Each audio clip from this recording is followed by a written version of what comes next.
Hello YouTubers, my name is X Factor. Welcome to some Battlefield 4 Parasol Storm Rush from the attacker's perspective. Join the server late, only 47 tickets left and 1 MCOM, which means there is no time to waste, and there will be some RHIB Mania, brother, mixed in once we get going here. And the one thing you have to know about Parasol Storm is when you get behind them on Rush and you wipe them out, that means they're going to spawn back in. So you have to be worrisome of those flying sandwiches of doom coming down on your head.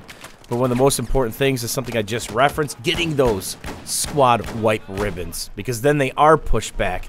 And that might have squeezed enough of the guys out in the middle as we see guys spawning back here. And of course, going to be on my head in a couple seconds. So if you can put the pressure on them, you can work a couple picks, a couple wipes that usually allows the assaulters to push up a lot easier. And that's what it's about, getting that position.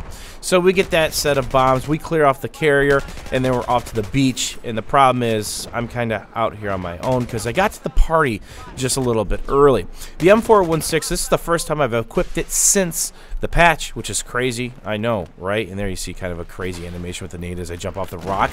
But it's stripped down. There is no grip. There is a laser sight that I do turn on and off, and there is an optic. And this is the RHIB Mania, brother. What are you going to do? So there's some pros and cons to this. First, when you're in a RHIB, you can throw a med pack in the front, in the back, or by the side. If you're on the water, it's going to stay in there, which is awesome because you are going to take damage. You are going to get mortared, and you are going to have UCAVs and everything else flying at you. Will you survive the UCAV? More than likely not if it lands on top of your head, but you will survive multiple mortars. This also acts as a spawn point when I'm in it. That means as long as I'm in this thing, teammates can spawn on this, I get a bonus, and this is a pretty nice spawn point for my teammates to have as we're hitting these MCOMs. So what do? I actually jump out of the RHIB. Why? Because I'm not on the mini-map anymore. That mortar's got to look for another spot to hit, or maybe he's got wiped out. So if I was an engineer, I could be repairing this. The mortar's only got 26 health, but I've recouped all of my health, and it's really, really important to hold the spot because that spot that I'm looking at, this whole row of concrete bags, is a great spot for the defenders to play and wipe your team. I talk about this all the time. When you establish these positions on Rush, it's about protecting those positions as well, because one bad flank just does your team dirty, and then back to spawn you go. And in Rush, depending on how many tickets are left, that could easily spell your demise. And right now I'm looking for hit markers basically on the island, because it could be snipers or basically support players laying down with the bipods, or they could have their mortar or UCAV in their hands. So I have to be very, very careful. The other thing about the RHIB, as long as I keep moving myself quite a bit in big swings, not so much what I'm doing here, I become a harder target for them to shoot me in the head, basically. Now, I decided to actually shoot this RHIB because I don't know if it's going to be used by the friendly, which it should have been, because that's an absolute disgusting, filthy position. And the last thing I want is for it to mow me down, because, again, I am a mobile spawn point as that body flies through the sky, and I'm pushed up pretty well on this flank. So we're actually going to move this guy. It wasn't quite all the way out of the water, which really helps. You can see my med pack in the boat as well, so I really don't have to worry about throwing that. But it helps if you jump in the second or third seat, throw a med pack down. And remember, you can repair this thing if you are in the boat. And RHIBs are extremely effective, not just against infantry, but little birds and attack choppers. They just tear them up. Arguably the second best AA in the game. I actually have 1,200 kills with the RHIB. It's a ton of fun, especially when you get a moment like this when you're moved up to an advanced position and you're just dropping the hammer on the enemy. That means a lot of them, whether they're hitting you or not, are distracted. They're worried about you. They're looking at you. You're their main concern. That allows for our team to push up as another body goes flying to the heavens, which is just awesome. Never, ever fix the ragdoll. Dice, please. So we're nice and pushed up. We're on to the last MCOM for this set, and we're just working all these guys. I also have to be careful of the mini-map as I eat the UCAV of death and what's going on around me. You'll see a lot of times I zoom out my mini-map to 3 different levels. It's never on the same level for long. If I'm doing close quarter fighting, I bring it all the way in, and that's actually bound to my tilt wheel on my mouse. My Rocat Cone XTD has a tilt wheel, not just a scroll wheel.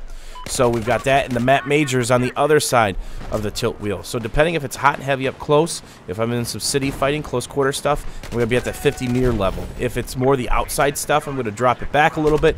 And if I'm going to be working on the RHIB or trying to see what's going on the outskirts of the map, I'm going to drop it to the 150-meter level, which is the most important thing, because one sniper If I'm not paying attention to him and he's got a line of sight at me, he can simply pick at me and really mess me up. So if I keep my mini-map out, I can see more of what's developing as people are being spotted by Mavs, they're shooting without suppressors, or my teammates are actually dying.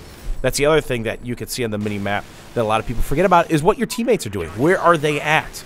Okay, if they're around you, you're probably safe from your backside for a split second. If they're to your right, you can more than likely lean heavy to the left as I'm doing right now, because this is some spawn positions that the enemy have on this set of MCOMs, is this whole left flank. And just like that, a guy gets behind me. The good thing is the teammates were paying attention. And there you see that RPG missed. His butt's just a little bit too big sticking out from that container, but he gets back in under cover. So it's this simple how effective that the RHIB can be, whether it's Conquest or Rush. It can absolutely destroy a team depending on what position. And more than likely, if you've got that med back down, remember, you're not going to be able to heal yourself unless you're not suppressed. So that healing might take a couple seconds to kick in as you see me spot fire a couple plants, seeing if I pick up hit markers. And believe it or not, you can actually kill the plants and trees with this thing as well. And if something is in your line of sight, you can just basically shoot the base of it, and this fern or this ficus on the left is going to get it here in a couple seconds because it's really messing up with my line of sight. So sometimes the best thing to do is actually hold a position and not get too crazy aggressive. Remember, you are a spawn point. And with that being said, this guy just messed up our spawn point. So sometimes the best thing to do is to find a nice little spot, babysit it, make sure you don't get pushed in the flank, and keep your spawn point alive, whether that's the Amtrak or the RHIB. And I say this all the time, if you see somebody perched in a RHIB, spraying everything, don't move their RHIB, whether it's in the water or the beach, just leave it go, because more than likely they positioned it for that very reason. That's the position that they like to play. As I eat a filthy more and survive to tell the tale. And I actually put the stubby grip on the M416. It's been brought to my attention many, many times on videos. I've commented on it several times. A lot of people over at Simthic did the math on it. Crazy math. Any weapon less than 770 rate of fire, you can put a grip, and the positives overweight the negatives when it comes to spread and the accuracy of your weapon at range. So the M416 has a 750 rate of fire. Therefore, this qualifies for that. Stubby grip, on you go. A little bit more accuracy when you're bursting and being in full automatic, which is nice because that's what you want. You want more bullets on target as long as you're not strafing and shooting like a madman. Stop, pop, shoot, and then strafe, counter strafe, do the dance, whatever you want to do. So trying to hold the flank here so we don't get messed up, and that's something that happens on rush maps all the time, is you'll see half a map empty of blueberries and your teammates. Well, either you just got flanked or you're asking to get flanked. They cut through you like a hot knife in butter.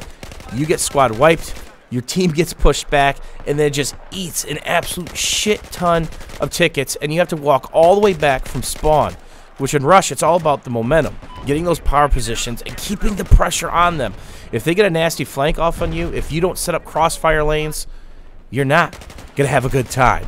It's just going to eat through a ton of tickets. So here we go with a little revive real quick, being shot, going to drop the bag and look back, trying to find cover. Whenever you're playing from cover, notice your exposure. How much of my exposure can I limit? How much do I want right now? Because remember, you're not an ostrich with your head in the sand. As always, YouTubers, thanks for watching. Thanks for hanging out. Hopefully you guys enjoyed this gameplay in the RHIB Mania, brother. And we'll see you guys soon.